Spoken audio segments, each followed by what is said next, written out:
नमस्कार दोस्तों, आपका स्वागत है फैंटेसी नॉवल ऑडियो बुक में। आज हम लेकर आए हैं एक रोमांचक और रहस्यमयी कहानी जो आपको कल्पना की एक नई दुनिया में ले जाएगी। शुरू करने से पहले एक महत्वपूर्ण सूचना। इस कहानी के सभी पात्र, स्थान, घटनाएं और नाम पूर्णतः काल्पनिक हैं। इनका किसी वास्तविक व्यक्ति, स्थान या घटना से कोई संबंध नहीं है।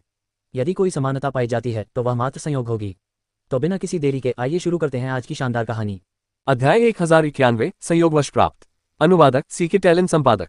ये युन ने क्लैरिटी पूल स्वॉर्ड सेक्ट के स्वॉर्ड दाव को कभी कम नहीं आंका, लेकिन वह कई ऐसे महान दाव वंशों के साथ भी बातचीत कर चुका था जो एजोर यांग लॉर्ड के स्तर से कहीं अधिक थे। इन सभी अनुभवों के कारण ये युन का मानना था कि क्लैरिटी पूल स्वॉर्ड सेक्ट की विरासत थोड़ी कमजोर थी, और ये युन द्वारा अपनी तलवारबाजी की क्षमता का प्रदर्शन करने का कारण एजोर यांग लॉर्ड के प्रति अपनी कृतज्ञता व्यक्त करना था।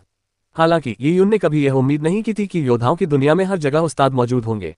यद्यपि ये युन के पास यिन यांग और अंतरिक्ष समय दाव के फल काफी समय से थे, लेकिन उन्हें अपनी तलवारबाजी में समाहित करना आसान काम नहीं था। ये बेहद कठिन था, मानो अपनी खुद की कोई नई चाल बनाना हो। अतीत में उसने जो तलवारबाजी की चालें इस्तेमाल की थीं, वे उसने शुद्ध यांग तलवार महल से सीखी थीं, साथ ही साथ वह भी जो आनंदमय वर्षा देव ने उसे सिखाई थी। यद्यपि जियान फेगो की तलवार साधना ये युन से निम्न स्तर की थी, फिर भी ये युन को अपने प्रतिद्वंदी के आक्रमण से प्रेरणा मिली। इसे एक प्रकार से स्वयं का तलवार आक्रमण बनाना माना जा सकता है। कभी कभी उसके लिए सबसे उपयुक्त चालों का एक सेट तैयार करना बेहद सरल होने के साथ साथ बेहद कठिन भी हो सकता है। इसकी आसानी इस बात में थी कि इसे किसी विलक्षण प्रेरणा के क्षण से संयोगवश प्राप्त किया जा सकता था, लेकिन ऐसी प्रेरणा सदियों या सहस्राब्दियों में भी प्रकट नहीं हो सकती है। वास्तव में मेरे द्वारा बनाया गया एक कदम मेरे लिए सबसे उपयुक्त है। ये युन ने विशाल तलवार के निशान को देखा और काफी प्रसन्न हुआ। उसी क्षण तलवार के निशान के पास का 9 सितारा तलवार का चबूतरा जोर से हिल उठा। पा पा पा जैसे ही जियान फेगोग निराश होकर तलवार के चबूतरे से नीचे उतरा, प्रकाश का पर्दा गायब हो गया। उसने ये युन को अविश्वास और निराशा से भरी निगाहों से देखा। कठोर नर्म तलवार की तकनीक पर उन्होंने अथक परिश्रम किया था। पिछले कुछ दशकों में अनगिनत वार करके उन्होंने धीरे धीरे इसे पूरी तरह से समझ लिया था, तभी वे इसे अपने हमलों में शामिल कर पाए। यहाँ तक कि सख्त मिजाज जियान बुई भी उनकी उपलब्धियों की प्रशंसा करते थे। उन्हें अपनी उपलब्धियों पर गर्व था। अपने कनिष्ठों के साथ अभ्यास करते समय जियान फेगोग को अपनी कठोर नर्म तलवार की शक्ति का उपयोग करने की लगभग कभी आवश्यकता नहीं पड़ी, क्योंकि जियान शियाओशुन सहित कोई भी इसका सामना नहीं कर सकता था। ये युन के साथ लड़ाई में जियान फेगोग ने जानबूझकर अपनी सबसे शक्तिशाली तलवारबाजी की चाल का इस्तेमाल किया। पहला तो ये युन को थोड़ा कष्ट पहुंचाने के लिए, उसे कुछ हद तक कमजोर करने के लिए। दूसरा, वह अपने कनिष्ठों के सामने अपनी ताकत दिखाना चाहता था। हालांकि उसे कभी उम्मीद नहीं थी कि उसकी कठोर नर्म तलवार की शक्ति पर काबू पा लिया जाएगा। इसके अलावा उसके प्रतिद्वंदी द्वारा उसकी तलवार की शक्ति को पराजित करने का तरीका भी उसी तरह का था जैसा उसका अपना था। दोनों में विपरीत नियमों का समावेश था, लेकिन नियमों या अंतर्दृष्टि के स्तर पर उसका प्रतिद्वंदी उससे कहीं आगे था। उनके प्रतिद्वंदी ने तो 2 विपरीत कानूनों का भी इस्तेमाल किया था। हार्ड सॉफ्ट, यिन यांग और स्पेस टाइम ग्रिड दाव के खिलाफ कैसे जीत हासिल कर सकता है? क्या वह सचमुच इतना प्रतिभाशाली था? अन्यथा उन दोनों के बीच इतना बड़ा अंतर क्यों होता? ये विचार केवल जियान फेगो के ही नहीं थे। अटेंडेंस स्वॉर्ड प्लेटफॉर्म पर मौजूद क्लैरिटी पूल स्वॉर्ड सेक्ट के कई शिष्य चुप थे। वे ये युन के हाथ में मौजूद क्लैरिटी पूल एंसेस्ट्रल स्वॉर्ड से लगातार निकल रही तलवार की शक्ति को निहारते रहे और कुछ बोल नहीं पाए। हार्ड सॉफ्ट की ताकत के बारे में वे स्वाभाविक रूप से जानते थे, लेकिन फिर भी जियान फेगोग एक ही वार में पराजित हो गया। तलवारबाजी के 4 शताब्दियों के ज्ञान को एक ही प्रहार में पराजित कर दिया गया, जबकि दोनों की साधना का स्तर समान था। यही अंतर था। जियान बुई चुप रहा। जब उसने यिन यांग और अंतरिक्ष समय को एक साथ प्रकट होते देखा तो वह समझ गया कि जियान फेगोग निश्चित रूप से पराजित होगा। जियान फेगोग ने अपनी पूरी ताकत लगा दी थी, लेकिन फिर भी वह उस खाई को पार नहीं कर सका जो एक पुल की तरह थी। छोटे भाई, मैंने अभी जो कुछ कहा मैं उसे वापस लेता हूँ। इस बच्चे के हमले के लिए ही सही, हमारे क्लैरिटी पूल स्वॉर्ड सेक्ट को 7 स्टार दाव पैलेस का दुश्मन बनने देना उचित है। जियान बुई एक लचीला व्यक्ति था। वह आसानी से अपनी गलतियों को स्वीकार कर लेता था, इसलिए जियान वुफेंग के साथ उसकी कुछ अनबन होने के बावजूद अंततः ये क्लैरिटी पूल स्वॉर्ड सेक्ट के हित में ही था। ये युन द्वारा प्रदर्शित प्रहार उनकी कल्पना से कहीं अधिक था। वरिष्ठ भाई की सराहना के लिए धन्यवाद। जियान वुफेंग दिल खोलकर हंसा। बिना प्रदर्शन के विश्वास करना वाकई मुश्किल है। ये युन को अपना कौशल दिखाते देखने के बाद मुझे भी इस पर विश्वास करना ही पड़ा। मुझे उम्मीद नहीं थी कि आज फेगो के साथ लड़ाई में उसने जो ताकत दिखाई उससे मुझे एक और आश्चर्य होगा। मेरे युवा मित्र, ये युन, मैं जियान बुई हूँ। यदि मैंने पहले किसी भी तरह से आपको ठेस पहुंचाए हो तो मैं क्षमा चाहता हूं। जियान बुई ने ये युन के सामने मुट्ठी बांधकर कहा। योद्धाओं की दुनिया में सिद्ध पुरुष ही सर्वोच्च थे। तलवार दाव संप्रदाय तलवार दाव की विरासत पर अधिक बल देता था। किसी व्यक्ति की साधना का स्तर शायद गौण हो सकता है, लेकिन तलवार दाव में उसकी अंतर्दृष्टि संप्रदाय में उसकी स्थिति को दर्शाती है। साधना स्तर बढ़ाना तो आसान था, लेकिन तलवारबाजी की कला में अंतर्दृष्टि प्राप्त करना कठिन था। वरिष्ठ महोदय, आप कुछ ज्यादा ही विनम्रता दिखा रहे हैं। किसी भी तरह की ठेस पहुंचाने के लिए मैं क्षमा चाहता हूं। युद्ध से पहले मेरे शब्द बहुत ही अहंकारपूर्ण थे, क्योंकि मैंने क्लैरिटी पूल स्वॉर्ड सेक्ट के स्वॉर्ड दाव को कम आंका था। लेकिन सीनियर ब्रदर फेगोग के साथ अभ्यास के दौरान उनके कठोर नर्म सिद्धांत ने मुझे ज्ञान दिया, जिससे मेरे स्वॉर्ड दाव में काफी सुधार हुआ। क्लैरिटी पूल स्वॉर्ड सेक्ट को अपना स्वॉर्ड दाव दिखाने के बजाय ये कहना बेहतर होगा कि सीनियर ब्रदर फेगोग ने मुझे अपना स्वॉर्ड दाव दिखाया। मुझे इससे बहुत लाभ हुआ है। ये यून के शब्द अत्यंत निष्ठापूर्ण स्वर में कहे गए थे। ये शब्द क्लैरिटी पूल स्वॉर्ड्स एक्ट के प्रति कृतज्ञता और सम्मान से प्रेरित थे। लेकिन जियान बुई के कानों में ये शब्द गड़गड़ाहट की तरह गूंजे। जियान बुई स्तब्ध रह गया और उसकी बोलती बंद हो गई। क्या आपने कहा कि आपने अभी जिस तलवारबाजी के दांव का इस्तेमाल किया उसकी जानकारी आपको मेरे शिष्य की कठोर नर्म अवधारणा से मिली। आपने अपने हमले में अंतरिक्ष समय और यिन यान के महान दाव को समाहित कर लिया। जियान बुई की आवाज पहले से ही थोड़ी कांप रही थी। ये किस तरह की प्रतिभा थी? उनके शिष्य ने उनके मार्गदर्शन में इसे हासिल करने में दशकों बिताए थे, लेकिन यिन ने इसे कुछ ही सेकंड में प्राप्त कर लिया था। इसमें कोई आश्चर्य की बात नहीं थी कि उसने तुरंत हमला नहीं किया, बल्कि समय स्थान की अवधारणाओं का उपयोग करके जियान फेइगो के हमले में देरी की। उसने इनका उपयोग विचार विमर्श करने और सीखने के लिए किया। ऐसे राक्षस ने सचमुच इंसान को निराशा में डाल दिया। ये यून ने उत्तर दिया, मुझे पहले से ही अंतरिक्ष समय और यिन यांग दाव का ज्ञान प्राप्त था। हालांकि इन दोनों नियमों में दाव के सार समाहित थे, लेकिन इसे अपनी तलवार की शक्ति में समाहित करने और एक पुनर्ता सामंजस्यपूर्ण आक्रमण करने की प्रेरणा मुझे वरिष्ठ भाई फेइगो से मिली। यदि उसके हाथ में 9 पत्ती दाव के 4 फल होते तो उसे वास्तविक युद्ध शक्ति में परिवर्तित करना पतले कागज से ढके होने के समान था। अब ये यून ने उसे भेद दिया था। आपने कहा कि आपने एक साथ अंतरिक्ष समय और यिन यांग दाव में अंतर्दृष्टि प्राप्त कर ली है। उद्धरण चिन्ह। जियान बुई उदास हो गई। उन 2 महान दाव को देखकर ही कई लोग डर से कांप उठते थे। दाव अभिव्यक्ति के स्तर से पहले ही एक महान दाव का ज्ञान रखने वाला योद्धा 7 पत्तों वाला दावफल बनाकर ही काफी प्रभावशाली साबित हो सकता है। 8 पत्तों वाला दावफल, वह तो वाकई अद्भुत होगा। उन्हें नहीं पता था कि यून ने कौन से दावफल संगठित किए थे, लेकिन उनके प्रदर्शन को देखकर लगता था कि यह शायद 9 पत्ती वाले दावफल के दायरे में कहीं होगा, है ना? 9 पत्तियों वाले 2 ग्रेट दावफल। जियान बुई के लिए इसकी कल्पना करना कठिन था। अगर ऐसा है तो उद्धरण चिन्ह। जियान बुई ने एक कदम आगे बढ़ाया और 9 सितारा तलवार मंच की ओर चल पड़ा। तलवारबाजी के अभ्यासकर्ताओं में सिद्ध पुरुष सर्वोच्च होते हैं। मैं जियान बुई क्लैरिटी पूल स्वॉर्ड्स एक्ट के लिए आपके द्वारा विकसित तलवारबाजी के मार्ग को प्रदर्शित करने के लिए आपका अत्यंत आभारी हूँ। सम्मान के प्रतीक के रूप में मुझे आपका प्रतिद्वंद्वी बनने दीजिए। जियान बुई के शब्दों ने वहां मौजूद सभी शिष्यों को स्तब्ध कर दिया। क्या जियान बुई स्वयं उपस्थिति तलवार मंच की अध्यक्षता करने जा रहे थे और ये उनके प्रतिद्वंद्वी बनने जा रहे थे? जियान बुई के लिए अपने द्वारा विकसित तलवारबाजी के तरीके का उपयोग करके एक युवा कनिष्ठ के साथ मुकाबला करना पूरी तरह से अभूतपूर्व था। अध्याय 1092 तलवार का हृदय। अनुवादक सीके टैलेंट संपादक। वरिष्ठ, क्या आप मुझसे मुकाबला करना चाहते हैं? ये यून ने एक पल के लिए हिचकिचाते हुए सिर हिलाया। जियान बुई से समान साधना स्तर पर लड़ने का मौका मिलना भी उसके लिए एक अवसर था। एवे सक्रिय हो गया और जियान बुई का अवतार ये यून के सामने प्रकट हुआ। उसकी साधना का स्तर दाव मैनिफेस्टेशन क्षेत्र के मध्य स्तर तक कम हो गया था। हालांकि उसकी तलवार दाव साधना अभी भी अत्यंत शक्तिशाली थी, यहां तक कि ग्रैंड एल्डर भी व्यक्तिगत रूप से ये यून के साथ अभ्यास कर रहे हैं। हाँ, मैंने ग्रैंड एल्डर की तलवारबाजी की तकनीकें पहले कभी नहीं देखी हैं। क्लैरिटी पूल स्वॉर्ड्स एक्ट के शिष्य जब तक अपने सदमे से उबर पाए तब तक अटेंडेंस स्वॉर्ड प्लेटफॉर्म पर अभ्यास सत्र शुरू हो चुका था। मुझे आश्चर्य है कि क्या ये यून को तलवारबाजी की कोई नई अंतर्दृष्टि प्राप्त होगी और वह ग्रैंड एल्डर की तलवार के नीचे कब तक टिक पाएगा। एक शिष्य ने उत्साहपूर्वक अनुमान लगाना शुरू कर दिया। क्लैरिटी पूल स्वॉर्ड्स एक्ट के सभी शिष्य तलवारबाजी के दीवाने थे। ये यून का पिछला प्रहार बेहद प्रभावशाली था, इसलिए सभी को इस बार उसके प्रदर्शन की बेसब्री से प्रतीक्षा थी। वह ग्रैंड एल्डर की तलवार के नीचे जितनी देर तक टिका रहेगा उसकी क्षमता उतनी ही अधिक प्रदर्शित हो सकेगी। तलवारबाजी की कला में ज्ञानोदय प्राप्त करना इतना आसान कैसे हो सकता है? मेरे खिलाफ ऐसा करना ही उसके लिए एक बहुत बड़ी उपलब्धि थी, जियान फेइगो ने भारी स्वर में कहा।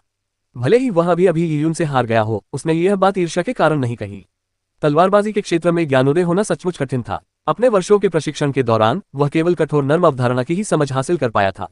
शिष्यों ने सहमति में सिर हिलाया। इसी बीच ये यून ने अपनी तलवार निकाल ली थी। वरिष्ठ, मैं आपके मार्गदर्शन का इंतजार कर रहा हूँ। ये यून के हाथ में मौजूद क्लैरिटी पूल एंसेस्ट्रल स्वॉर्ड हल्का सा कांपा, जिससे तुरंत एक ठंडी किरण निकली। अचानक वह किरण जियान बुई पर वार कर गई। यह पहली बार था जब ये यून किसी तलवारबाजी के विशेषज्ञ से लड़ रहा था। उसने जबरदस्त ताकत से हमला किया और उसके वार में लापरवाही का कोई नामोनिशान नहीं था। जियान बुई की आंखें चमक उठीं। बहुत बढ़िया। जब उसने अपने सामने बर्फीली किरण को प्रकट होते देखा तो उसने अचानक अपनी तलवार निकाल ली। जियान बुई की तलवार एक सूखी लकड़ी की शाखा की तरह थी। उसमें नाम की कोई चमक नहीं थी। हालांकि जब जियान बुई ने हमला किया तो शाखा अचानक एक विशाल वृक्ष में परिवर्तित होती हुई प्रतीत हुई। तलवार की हर किरण पेड़ की शाखा की तरह कसकर जुड़ी हुई थी, हवा से अप्रभावित। वे ये यून की तलवार की किरण पर जोरदार प्रहार कर रही थी।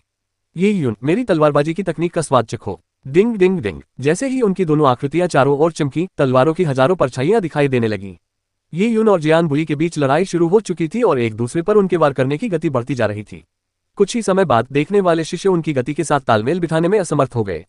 केवल जियान फेइगो जैसे शिष्य, जिन्होंने कई शताब्दियों तक साधना की थी, ये इस क्रिया को स्पष्ट रूप से देख सकते थे।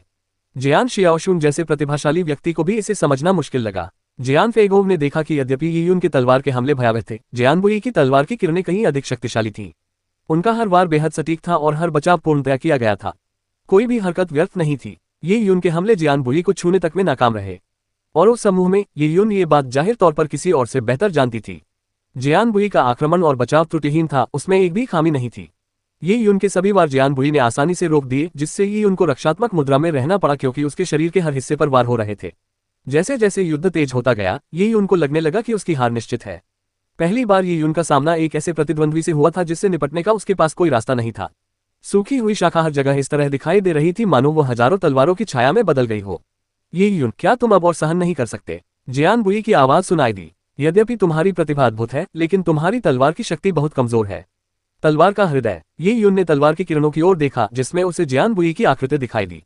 उसकी आंखों में मानो तलवारें ही भरी हुई थीं, जिससे उसका पूरा व्यवहार बिल्कुल बदल गया था। उस क्षण ऐसा लग रहा था मानो वह सूखी हुई शाखा के साथ एक हो गया हो। आपके हमले शक्तिशाली हो सकते हैं, लेकिन आपने पर्याप्त साधना नहीं की है। आप अंततः तलवार के साथ एकात्म होने में असफल रहे हैं, इसलिए आप अपनी चालों को अपनी इच्छानुसार नियंत्रित नहीं कर पा रहे हैं। जहां तक तलवार के हृदय की बात है, इसका उपयोग पहाड़ों को चीरने के लिए किया जा सकता है और यह एक ऐसी कोमल हवा भी हो सकती है जो बाल के एक रेशे को भी नहीं काट सकती। जियानबुई की तलवार की किरणें एक बार फिर उस पर प्रहार करने आए और पल भर में हर कोण को बंद कर दिया। ये यून को तुरंत अपने आसपास की जगह सिकुड़ती हुई महसूस हुई। उसकी सांस भी पूरी तरह से रुक गई थी। तलवार के हृदय में मौजूद अंतराल के कारण मैं उसी चाल का प्रयोग आपसे कहीं अधिक उच्च स्तर पर कर सकता हूं।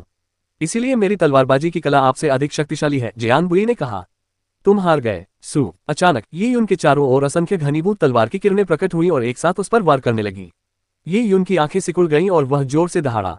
इसके जवाब में क्लैरिटी पूल की पैतृक तलवार में जोरदार कंपन हुआ। तलवार का हृदय। तलवार का हृदय क्या था? क्या तलवार हाथ में लेकर ब्रह्मांड की उत्पत्ति का पता लगाने के उद्देश्य से मार्शल आर्ट के प्रति समर्पण को तलवार का हृदय माना जाता है? अदम्य इच्छाशक्ति के साथ आगे बढ़ते रहना और कभी पीछे न हटना। क्या यही तलवार का सार था? तलवार के 4 महान क्षेत्र तलवार के इरादे की अंतर्दृष्टि प्राप्त करने से शुरू होते हैं, उसके बाद अपनी तलवार के हृदय को संघनित करना, फिर अपनी तलवार की आत्मा को मजबूत करना और अंत में तलवार के स्वर्गीय मार्ग का निर्माण करना शामिल है। उस समय प्योयांग स्वॉर्ड पैलेस के स्वामी ने तलवार के हृदय को संघनित करने की शर्त ये रखी थी कि इसकी आयु 100 वर्ष से पहले होनी चाहिए। ये यून को तलवार की शक्ति के बारे में काफी समय से जानकारी थी, लेकिन वह तलवार के हृदय को संघनित क्यों नहीं कर पा रहा था? उसका तलवार का हृदय दूसरों की तुलना में स्पष्ट रूप से कमजोर नहीं लग रहा था। अचानक ये यून की आंखों के सामने एक शुद्ध यांग तलवार का निशान प्रकट हुआ। इसने दुनिया को चीरते हुए एक कांस्य दैत्य को मार डाला।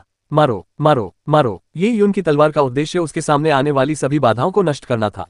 विंग। क्लैरिटी पूल की पैतृक तलवार से एक तीखी गूंज सुनाई दी। अंतरिक्ष, समय और यिन यांग महान दाव एक साथ प्रकट हुए जब यून ने पहले वाले प्रहार से वार किया। पलक झपकते ही क्लैरिटी पूल एंसेस्ट्रल स्वॉर्ड हिंसक रूप से गूंज उठी और एक अजगर जैसी दहाड़ निकालते हुए सीधे आकाश की ओर बढ़ गई। उसी समय क्लैरिटी पूल एंसेस्ट्रल स्वॉर्ड पर अंकित 7 प्रतीक एक के बाद एक चमक उठे। ये प्राचीन प्रतीक समय की अनंत नदी में बहते हुए प्रतीत हो रहे थे। कुछ ही दूरी पर जियान वूफेन की आंखें चमक उठी जब उसने इन चमकते प्रतीकों को देखा। क्या ये हो सकता है? क्लैरिटी पूल की पैतृक तलवार पूरी तरह से हिल गई थी। जियान वूफेन ने अपनी सांस रोक ली। इससे पहले कि वह कुछ सोच पाता, उसने देखा कि यून और तलवार एक इंद्रधनुषी किरण में बदल गए और अनगिनत तलवार किरणों को रोशन कर दिया। वहां मौजूद सभी लोगों ने सुरक्षा व्यवस्था के बावजूद अत्यधिक दबाव महसूस किया। ये यून की तलवार को देखते ही उनकी आंखों में सचमुच दर्द होने लगा। बस क्लैरिटी पूल स्वॉर्ड सेक्ट के शिष्यों ने भी अपनी तलवारों में जोरदार कंपन महसूस किया, मानो ये यून की तलवारबाजी की मुद्रा से प्रेरित होकर वे अपनी म्यान से बाहर निकल आए। तलवार हृदय से संचालित होती थी। सबकी तलवारें उत्तेजित हो गई थीं। क्या ऐसा हो सकता है कि ये यून को तलवार के हृदय का ज्ञान प्राप्त हो गया हो? ये तलवार का हृदय है। क्या वह तलवार के हृदय से संवर्धित होकर जियान फेइगोंग को पराजित करने वाले उस अद्भुत प्रहार को दोहरा रहा है? तलवार का हृदय यिन यांग और अंतरिक्ष समय के महान दाव के साथ मिलकर ये कितना शक्तिशाली होगा, ये देखकर मैं आश्चर्यचकित हूँ। सभी लोग आंखें फाड़कर देख रहे थे, मानो उन्हें डर हो कि कहीं वे उस दृश्य को देखने से चूक न जाए जिसमें ये यून अपने अंतिम संघर्ष में अंतरिक्ष समय और यिन यांग को मिलाकर सबसे शक्तिशाली प्रहार करेगा। हालांकि कुछ लोगों को जल्द ही एहसास हो गया कि कुछ अलग है। ये यून का हमला यिन यांग का विलय नहीं था और न ही इसने अंतरिक्ष या समय में कोई अव्यवस्था उत्पन्न की। जब तलवार की किरण निकली तो ऐसा लगा मानो दुनिया का सारा प्रकाश समा गया हो। आकाश और पृथ्वी के बीच एक काला भंवर बन गया। ये प्रहार अराजकता से उत्पन्न प्रतीत हुआ। किसी कारणवश यद्यपि ये यून की साधना का स्तर दाव अभिव्यक्ति क्षेत्र के मध्य स्तर पर ही था, फिर भी जब लोगों ने उसके प्रहार को देखा तो उन्हें ऐसा लगा मानो वे ब्रह्मांड का सामना कर रहे हों। वह किस प्रकार के कानूनों का उपयोग कर रहा था? कुछ लोग चिंतित थे, लेकिन अधिकांश लोग नियमों को पहचान भी नहीं पाए। उन्हें केवल प्रदर्शित किए जा रहे नियम से घोर भय का अनुभव हुआ। यहाँ तक कि यिन यांग और अंतरिक्ष समय के महान दाव को भी, जिसे उन्होंने पहले देखा था, उन्हें ऐसा महसूस नहीं हुआ कि वे स्वयं ब्रह्मांड का सामना कर रहे हैं। बस विशाल काला भंवर सब कुछ पीसते हुए सिकुड़ता चला गया। ऐसा लग रहा था मानो एक छोटी सी दुनिया का जन्म हुआ हो और फिर वह भंवर में ही नष्ट हो गई हो। सृजन, विनाश। इस दृश्य को देखकर जियान बुई घबराए बिना नहीं रह सका। अंततः उसे समझ आ गया कि ये यून के प्रहार में तलवार की कौन सी शक्ति समाहित थी। ये सृजन और विनाश का मिश्रण था। यह एक बार फिर विपरीत नियमों के मिश्रण की अवधारणा थी, लेकिन इन दोनों की शक्ति यी यून के पिछले प्रयास से कहीं अधिक थी।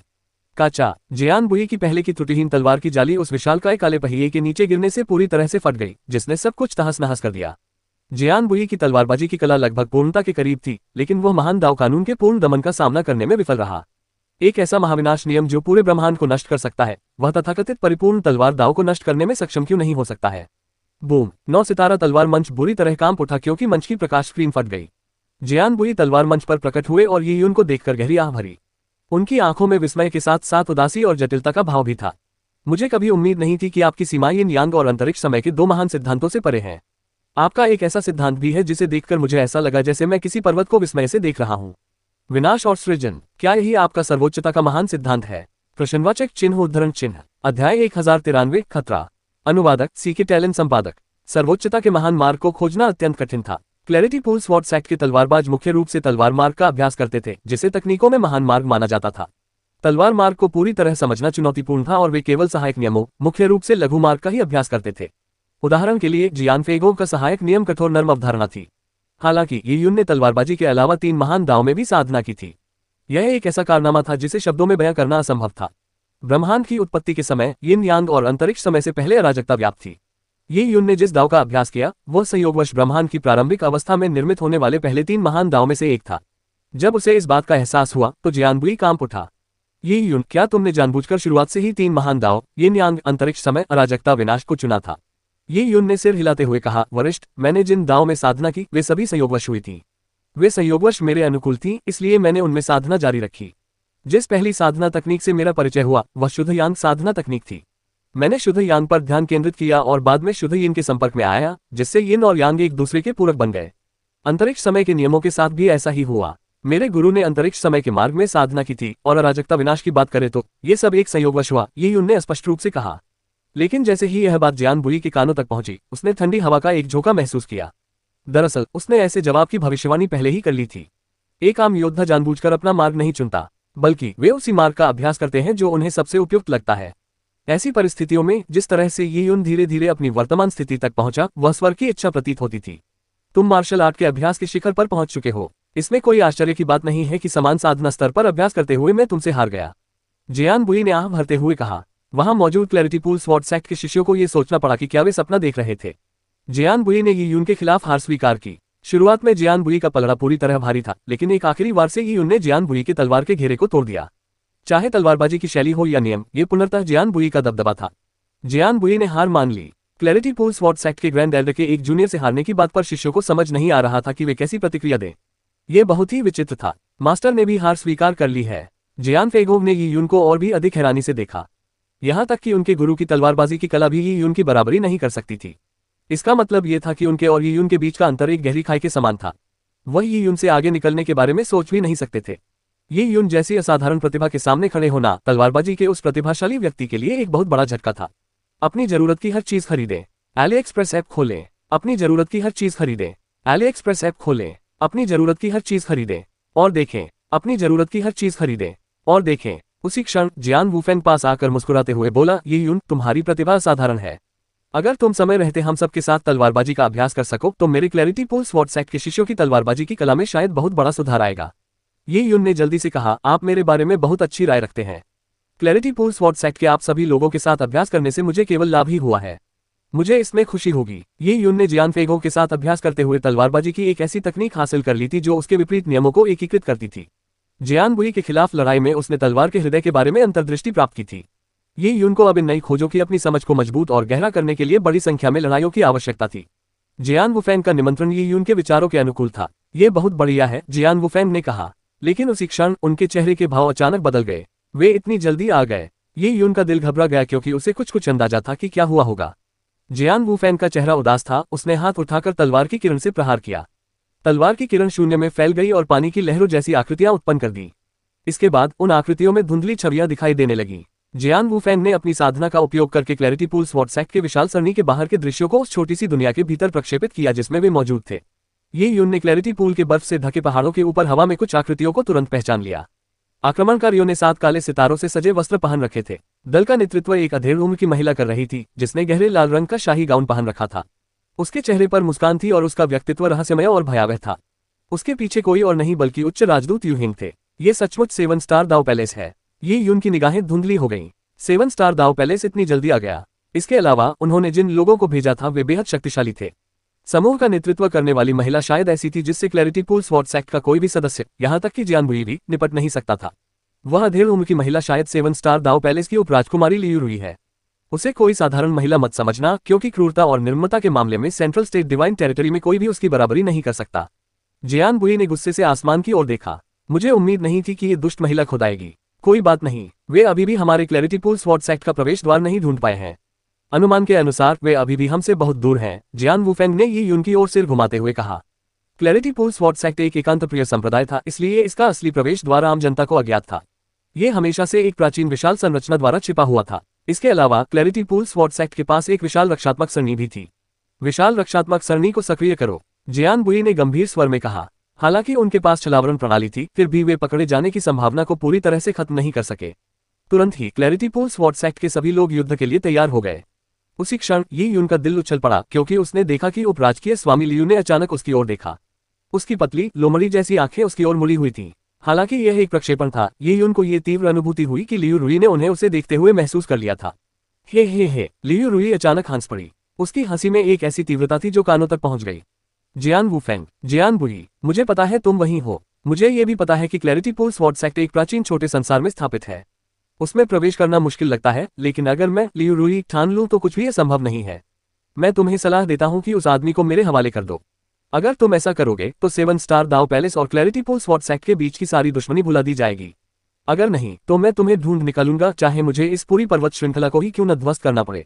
लियू रुई की आवाज पूरे क्लैरिटी पूल स्वॉर्ड एक्ट में गूंज उठी। क्लैरिटी पूल स्वॉर्ड एक्ट के सभी शिष्यों का खून उस आवाज की उत्तेजना से खौल उठा। यह महिला सचमुच बहुत डरावनी थी। जियान वुफेंग का चेहरा उतर गया, लेकिन उसने कोई प्रतिक्रिया नहीं दी। लियू रुई ने कुछ देर इंतजार किया, लेकिन कोई जवाब नहीं मिला। उसका चेहरा एकदम ठंडा पड़ गया। क्या तुम जानबूझकर मेरी बात अनसुनी कर रहे हो? मैं तुम्हें पुनर्विचार करने के लिए 2 घंटे का समय देता हूँ। यदि तुम यून को मेरे हवाले नहीं करते तो मेरा 7 स्टार दाव पैलेस तुम्हारे क्लैरिटी पूल स्वॉर्ड एक्ट के सरणी को नष्ट करने के लिए सभी उपलब्ध सरणी मास्टर्स को एकत्रित करेगा। मैं लियू रुई शपथ लेता हूं कि एक बार जब ये घेरा टूट जाएगा तो मेरा 7 स्टार दाव palace clarity pool sword act के सभी लोगों का पूरी तरह से नरसंहार कर देगा। एक भी जान नहीं बचेगी। लियू रुई द्वारा संप्रदाय को नष्ट करने की धमकी ने क्लैरिटी पूल स्वॉर्ड एक्ट के शिष्यों के दिलों में दहशत पैदा कर दी। लियू रुई क्रूर थी और चूंकि उसने संप्रदाय को नष्ट करने की बात कही थी, इसलिए वह निश्चित रूप से मजाक नहीं कर रही थी। वह सचमुच ऐसा कर देगी। तलवारबाजी का अभ्यास करते समय योद्धाओं को अपने भीतर के तलवार भाव को मजबूत करना पड़ता था। यद्यपि वे स्वभाव से अपेक्षाकृत दृढ़ थे, फिर भी मृत्यु के खतरे से विचलित न होना किसी के लिए भी मुश्किल था। ये यून ने गहरी सांस ली। हालात इस हद तक बिगड़ जाने से उसने पूरे क्लैरिटी पूल स्वॉर्ड एक्ट को मुश्किल में डाल दिया था। जाहिर है ये यून ऐसा नहीं देखना चाहता था। अध्याय 1094 घिरा हुआ। अनुवादक सीके टैलन संपादक। ये यून को नहीं पता था कि 2 घंटे की मोहलत को देखते हुए क्लैरिटी पूल स्वॉर्ड एक्ट क्या फैसला लेगा। आखिर यह मामला क्लैरिटी पूल स्वॉर्ड एक्ट के हर सदस्य के जीवन से जुड़ा था। अगर सैक्ट उसे सौंप देता तो ये यून उन्हें दोष नहीं देता। सैक्ट पर उसकी रक्षा करने का कोई दायित्व नहीं था। इसके अलावा उसे जियान वुफेंग ने बचाया था। उस समय ये यून दुविधा में था। वह सचमुच नहीं चाहता था कि क्लैरिटी पूल स्वॉर्ड एक्ट उसके लिए अपने अस्तित्व को खतरे में डाले। ताकत, अंततः सब कुछ ताकत पर ही निर्भर था। अगर वह पर्याप्त शक्तिशाली होता तो उसका जीवन कभी दूसरों के हाथों में नहीं होता। वरिष्ठ, मैं नहीं चाहता कि मेरे लिए क्लैरिटी पूल स्वॉर्ड एक्ट के इतने सारे लोगों की जान जोखिम में डाली जाए, ये यून ने जियान वुफेंग की ओर हाथ जोड़कर कहा। जियान वुफेंग ने ये यून को सांत्वना देते हुए उसके कंधे पर थपथपाया और कहा, ये यून, चिंता मत करो। मेरे क्लैरिटी पूल स्वॉर्ड एक्ट की प्राचीन संरचना इतनी आसानी से नहीं टूटेगी। जियान वुफेंग को क्लैरिटी पूल स्वॉर्ड एक्ट की प्राचीन प्रणाली पर पूरा भरोसा था। अगर वह प्राचीन प्रणाली न होती तो वह यून को बचाने का इतना बड़ा जोखिम न उठाता। अगर उसके इस कदम से क्लैरिटी पूल स्वॉर्ड एक्ट का विनाश हो जाता तो वह पापी होता। वरिष्ठ महोदय, असुविधा के लिए क्षमा करें। ये यून के पास कहने के लिए और कुछ नहीं था। वह अपनी शक्ति को तेजी से बढ़ाने के लिए दृढ़ संकल्पित था। हाँ, ये यून, तुम्हें दोषी महसूस करने की कोई जरूरत नहीं है। किसी भी संप्रदाय के लिए सबसे महत्वपूर्ण उसकी विरासत होती है। मेरे क्लैरिटी पूल स्वॉर्ड एक्ट के शिष्यों के साथ अभ्यास करके तुमने हम दोनों को और खुद को बेहतर बनाने में मदद की है। यह मेरे क्लैरिटी पूल स्वॉर्ड एक्ट के लिए बहुत बड़ी सहायता है। इसके अलावा भले ही हम फंसे हुए लग रहे हों, फिर भी ऐसे मंत्र हैं जो हमें बाहर भेज सकते हैं। अगर हम सावधानी बरते तो बाहर निकलना अभी भी संभव है, जियान वुफेंग ने बड़े आशावादी भाव से कहा। जियानबुई का चेहरा काफी गंभीर लग रहा था। पता नहीं वह क्या सोच रहा था। कुछ देर बाद जियानबुई ने कहा, ये यून, मेरे साथ आओ। चलो कुछ बात करते हैं। ठीक है। ... एजोर sword loft clarity pool sword act के पिछले हिस्से में स्थित महलों में से एक था। आमतौर पर यह जियानबुई का निजी निवास था। ये यून ने कभी उम्मीद नहीं की थी कि उसे जियान बुई के निवास पर चर्चा के लिए आमंत्रित किया जाएगा। इसके अलावा जब ये यून ने एजोर स्वॉर्ड लॉफ्ट में प्रवेश किया तो उसे एहसास हुआ कि वहां न केवल जियान बुई बल्कि जियान वूफेंग और जियान शियाओशुन भी मौजूद थे। उस समय जियान वूफेंग जियान बुई से बातचीत कर रही थी। ये यून को अंदर आते देख उदास चेहरे वाली जियान बुई के चेहरे पर आखिरकार मुस्कान आ गई। ये यून बैठ जाओ। शियाओशुन अपने बड़े भाई के लिए चाय डालो। बड़े भाई ये यून एक पल के लिए हिचकिचाया, फिर उसे एहसास हुआ कि यह सामान्य बात है। योद्धाओं की दुनिया में लोग दूसरे संप्रदाय के लोगों को वरिष्ठ भाई कहकर संबोधित करते थे। उच्च साधना स्तर वाले व्यक्ति को भी वरिष्ठ भाई कहना आम बात थी। जियान शियाओशुन कुछ पल के लिए स्तब्ध सी हो गई। काफी देर बाद वह लाल चेहरे के साथ चाय का प्याला लेकर आए। उसने कुछ संकोच के साथ उसे ये यून के सामने रख दिया। वरिष्ठ भाई कृपया चाय का आनंद लें। जियान शियाओशुन बहुत संवेदनशील थी, इसलिए उसने सीनियर ब्रदर ये 3 शब्द काफी अटपटे ढंग से कहे। जब ये यून ने जियान शियाओशुन को शर्माते हुए देखा तो वह दंग रह गया। उसे जियान शियाओशुन से पहली मुलाकात याद आ गई, जब वह तलवार चला रही थी और उसने अपने बालों को करीने से पोनीटेल में बांध रखा था। आखिर क्या हो रहा था? वह किसी साधारण परिवार की सुंदर लड़की जैसी क्यों लग रही थी? जियान बुई ने 2 बार सूखी खांसी की और ये यून के विचारों का सिलसिला तोड़ दिया।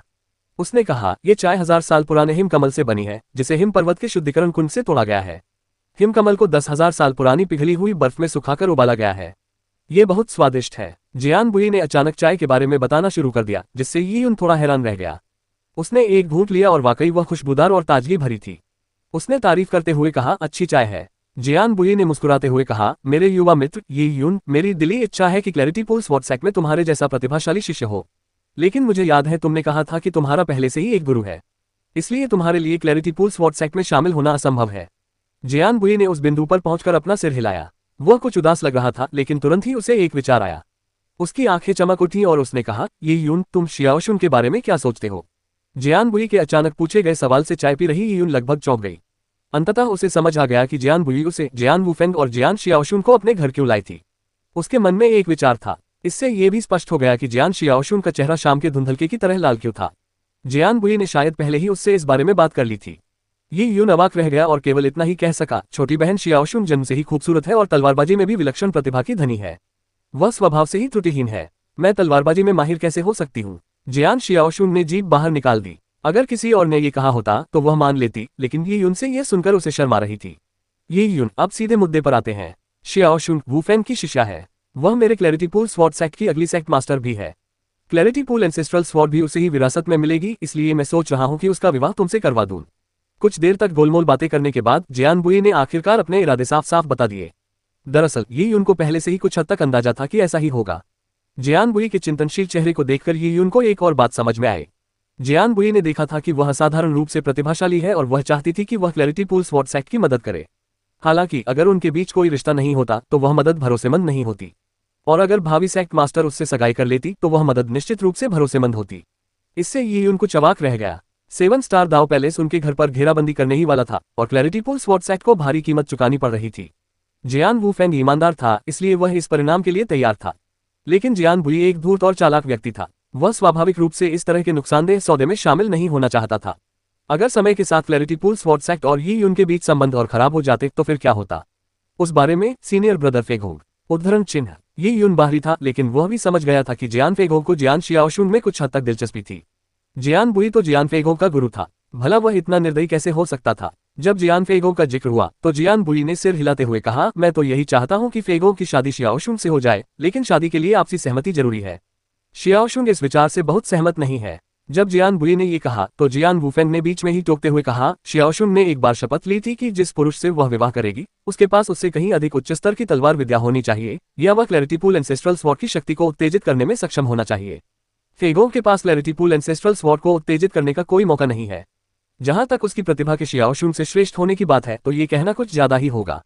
इसलिए उद्धरण चिन्ह जियान वूफेंग एक स्पष्टवादी व्यक्ति थे, लेकिन ऐसी बातें कहने में उन्हें भी थोड़ी शर्मिंदगी महसूस हुई। ये यून ने हैरानी से जियान शियाओशुन पर एक नजर डाली। उसे अंदर ही अंदर यह महसूस हो रहा था कि वह कोरे कागज की तरह भोली और मासूम है।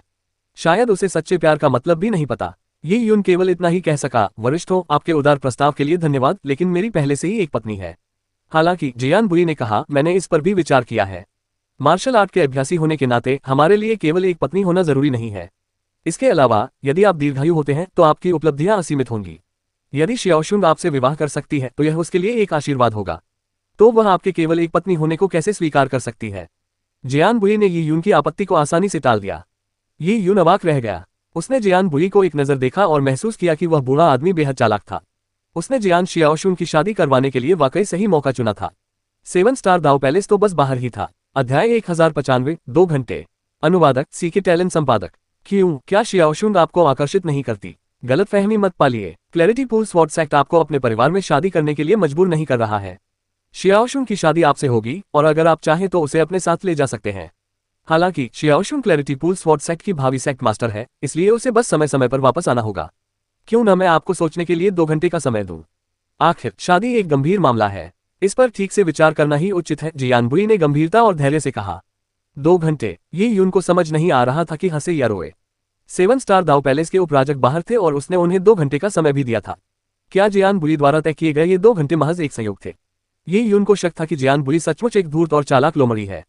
इस बातचीत में उसने ये यून को न तो धमकी दी और न ही ऐसा करने का उसका कोई इरादा था, लेकिन उसके हर शब्द से यह स्पष्ट हो रहा था कि क्लैरिटी पूल स्वॉर्ड्स एक्ट अभी भी 7 स्टार दाव पैलेस के साथ संघर्ष में है और उसके पास फैसला लेने के लिए 2 घंटे का समय है। सच कहें तो जियान बुई द्वारा प्रस्तावित शर्तें तो शर्तें कहलाने लायक ही नहीं थी। वह तो असल में ये यून को सारे फायदे दे रहा था। एक भोली भाली और प्यारी सी लड़की को बिना किसी बंधन के पत्नी के रूप में सौंप रहा था। कोई भी सामान्य आदमी इस बात से सहमत हो जाता। ये यून भी कोई ऐसे प्रतिष्ठित भिक्षु नहीं थे जो ब्रह्मचर्य का पालन करते हो। स्वाभाविक रूप से उन्होंने जियान बुई के प्रस्ताव का विरोध नहीं किया, लेकिन फिलहाल ये पता नहीं था कि लिन शिंटोक जीवित है या नहीं। ये यून को उसके ठिकाने के बारे में कोई जानकारी नहीं थी और ऐसी परिस्थितियों में उसे किसी और महिला में कोई रुचि नहीं थी। ये यून ने कहा, वरिष्ठ, शायद आपको जानकारी न हो, लेकिन जब मैं पहली बार 12वें स्वर्ग में आया था तो मैं अपनी पत्नी से अलग हो गया था। मुझे नहीं पता कि वह अभी जीवित है या नहीं, लेकिन मुझे विश्वास है कि वह जीवित है और कहीं न कहीं मेरा इंतजार कर रही है। अगर मैं दोबारा शादी करूं तो यह मेरी पत्नी के साथ बहुत बड़ा अन्याय होगा। ये यून ने बड़ी समझदारी से बात की, जिससे जियान बुई थोड़ा हैरान रह गया। हालांकि वह थोड़ी बहुत साजिश रच रहा था, पर वह नासमझ नहीं था। अगर वह मौजूदा हालात में यून पर दबाव डालता रहा तो वाकई में वही दोषी होगा। इसके अलावा मुझे छोटी बहन शियाओशुन भोली और मासूम लगती है। उसका व्यक्तित्व बिल्कुल सफेद कागज की तरह शुद्ध है। मुझे शक है कि उसे पता है कि उसे क्या पसंद है या साझेदार बनने के पीछे का असली मतलब क्या है। उद्धरण चिन्ह। ये यून की यह बात सुनकर जियान शियाओशुन को बहुत गुस्सा आया। उसने अपने सुंदर दांत भींचे और एक क्रोधित बिल्ली के बच्चे की तरह ही यून को घूरने लगी। ओह, ये यून ने शर्मिंदगी से अपनी नाक रगड़ी। उसे समझ नहीं आ रहा था कि क्या जवाब दे। जियान शियाओशुन ने नाराजगी से कहा, क्या आपकी शादी सिर्फ एक बार ही हुई थी? आप मुझसे उम्र में बहुत बड़े होकर क्यों बोल रहे हैं? आपको इतना यकीन कैसे है कि मुझे क्या पता है और क्या नहीं? इसके अलावा मैंने एक प्रतिज्ञा भी की है। जियान शियाओशुन का अंतिम वाक्य बहुत कोमल था। उसने प्रतिज्ञा की थी कि जो पुरुष क्लैरिटी पूल एंसेस्ट्रल स्वॉर्ड को निकालकर पूरी तरह से सक्रिय करेगा वही उसका पति होगा, अन्यथा वह जीवन भर अविवाहित रहेगी। तलवारबाजों के लिए प्रतिज्ञा उनके हृदय की शक्ति से जुड़ी होती है, इसलिए इसे मनमाने ढंग से बदला नहीं जा सकता। अपनी जरूरत की हर चीज खरीदें। एली एक्सप्रेस ऐप खोलें। अपनी जरूरत की हर चीज खरीदें। एली एक्सप्रेस ऐप खोलें। अपनी जरूरत की हर चीज खरीदें और देखें। अपनी जरूरत की हर चीज खरीदें और देखें। अगर ऐसा है तो मुझे लगता है कि हमें इसे भूल जाना चाहिए, सीनियर ब्रदर जियान वुफेंग ने बीच में कहा। शुरू से ही उन्हें लगा कि जियान बुई का ये काम कुछ हद तक बेईमानी भरा था। हालांकि उनकी शिष्या के लिए भी यह मुश्किल था, क्योंकि वे उसके व्यक्तित्व को समझते थे। क्या यह संभव था कि वह जीवन भर अविवाहित ही रहे? अगर ऐसा संभव है तो मैं शियाओशुन को अपनी छोटी बहन के रूप में क्यों नहीं पहचानती? ये यून ने पूछा। वह भली भांति जानता था कि प्रस्ताव को ठुकराने में कोई गलती नहीं थी, लेकिन जियान शियाओशुन आखिर एक लड़की ही थी। इस तरह सीधे सीधे ठुकराया जाना उसके लिए बहुत शर्मनाक था। जियान शियाओशुन के चेहरे पर हल्की सी शर्मिंदगी झलक रही थी, लेकिन इससे पहले कि वह कुछ कह पाती, जियान बुई ने पहले ही इस पर सहमति दे दी थी।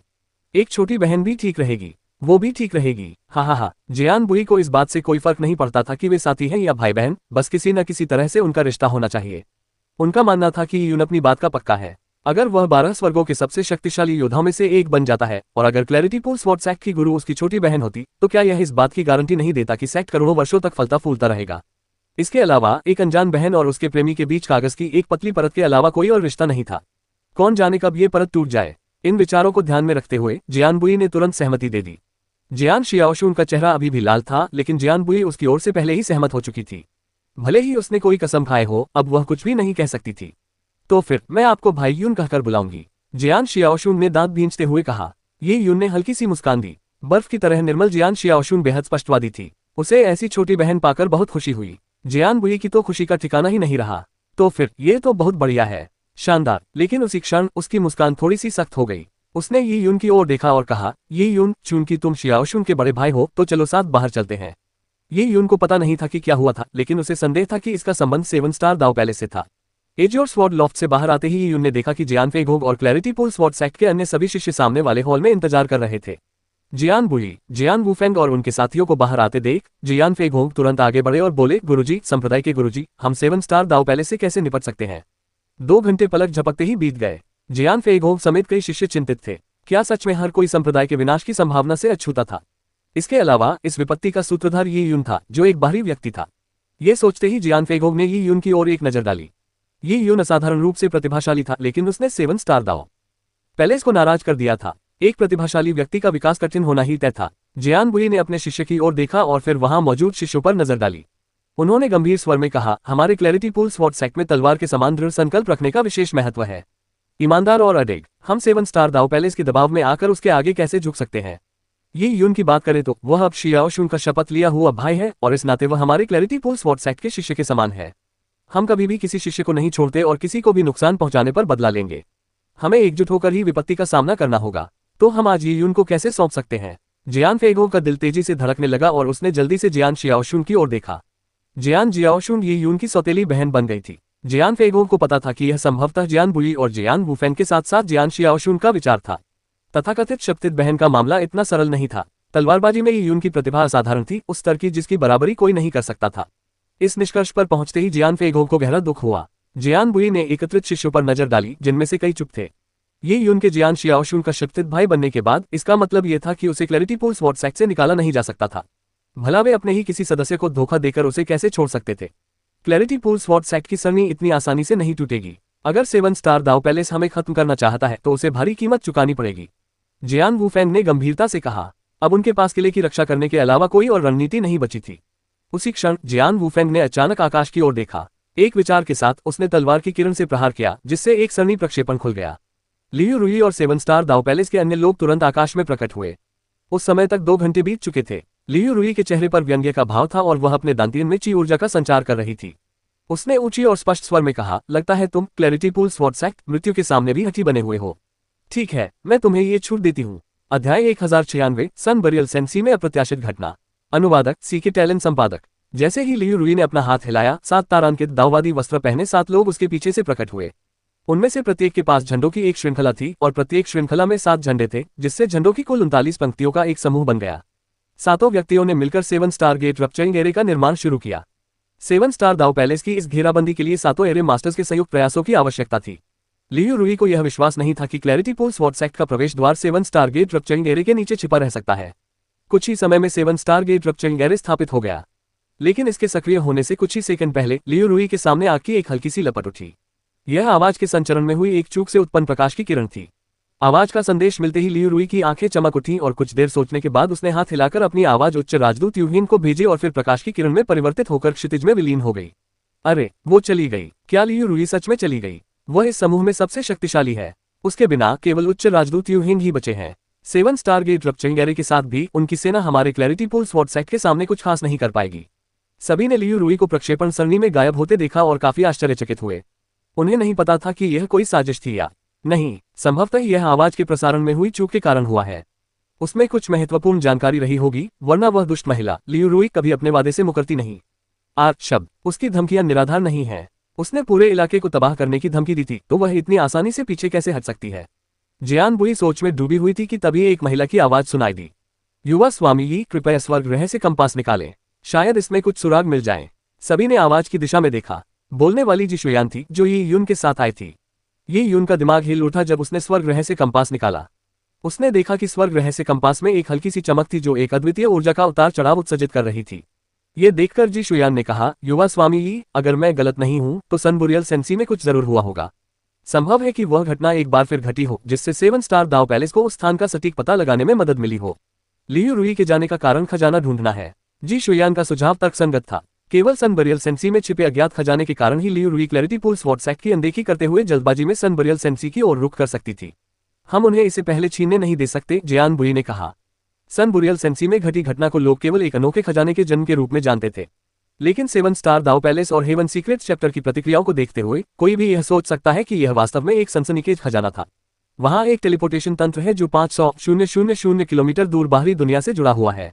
अगर हम क्लैरिटी पूल स्वॉर्ड सेक्ट के महत्वपूर्ण शिष्यों को टेलीपोर्ट करके बाहर भेजते हैं तो इससे 7 स्टार दाव पैलेस के असंख्य तंत्र निर्माण विशेषज्ञों को हमारी स्थिति का पता चल सकता है।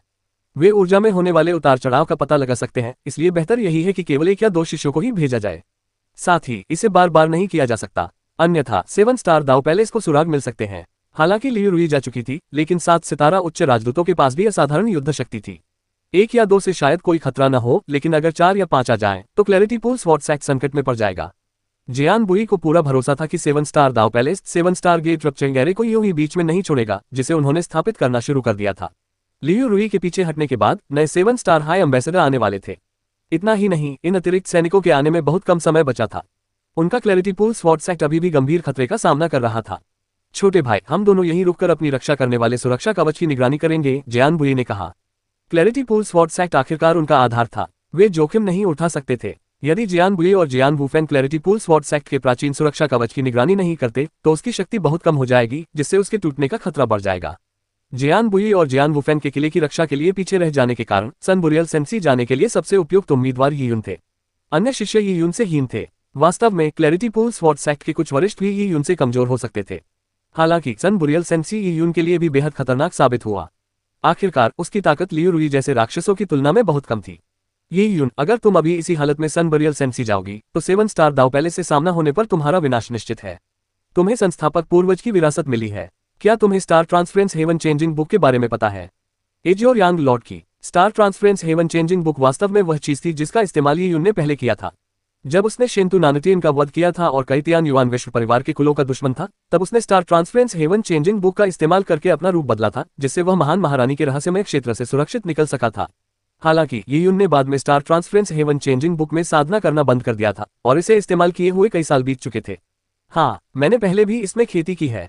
यह अच्छी बात है। मेरे पास एक मुखौटा है जिसे 1000 मुखौटा कहते हैं। इसका उपयोग केवल वही व्यक्ति कर सकता है जो तारा स्थानांतरण स्वर्ग परिवर्तन पुस्तक में साधना करता हो। इसे पहनने से आप अपने असली रूप को छिपा सकेंगे। जियान वुफेन के ऐसा कहने के बाद उसने अपनी अंतरस्थानिक अंगूठी से कागज जितना पतला एक मुखौटा निकाला। जब यी यून ने उसे पहना तो उसे तारा स्थानांतरण स्वर्ग परिवर्तन पुस्तक की साधना तकनीक याद आ गई। ऐसा होते ही मुखौटा उसकी त्वचा का एक हिस्सा बन गया। ऐसी परिस्थितियों में जियान बुई और जियान वुफेन भी अपनी दृष्टि से यी यून के वास्तविक स्वरूप को नहीं बता पाए। बिल्कुल सही, मैं ये दावा करने की हिम्मत नहीं करूंगा कि 7 स्टार दाव पैलेस के पैलेशियल लॉर्ड मूर्ख बन जाएंगे, लेकिन 7 स्टार हाई एम्बेसडर स्तर के लोगों के लिए ये मुखौटा आपके चेहरे को पूरी तरह से ढक देगा। यी यून, मेरे पीछे आओ, मैं तुम्हें टेलीपोर्टेशन एरे तक ले चलता हूँ। जियान बुई ने संतुष्टि से सिर हिलाया। वह भली भांति जानता था कि सन बुरियल सेंसी का खजाना हर किसी को नहीं मिल सकता। यहाँ तक कि अगर वह क्लैरिटी पूल स्वॉर्ड सेक्ट के शिष्यों जैसे जियान फेगोंग को भी भेजता तो भी कोई फायदा नहीं होता।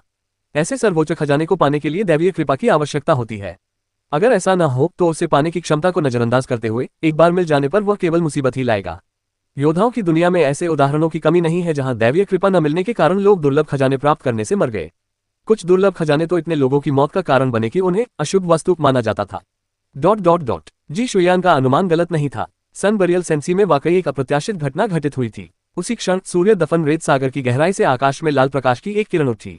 वह लाल बादलों में तब्दील हो गई जो जलते हुए नरक की तरह लग रहे थे। ये आग के बादल लाखों किलोमीटर तक फैल गए। यह नजारा केवल सन बुरियल सेंसी के आसपास के क्षेत्र तक ही सीमित नहीं था। चमकदार लाल बादल सन बुरियल सेंसी से बहुत दूर स्थित शहरों में रहने वाले लोगों को भी दिखाई दे रहे थे। क्या हो रहा था? जब तक लोगों ने उस अद्भुत घटना को नहीं देखा तब तक उन्हें पता ही नहीं था कि सन बुरियल सेंसी में क्या हुआ था।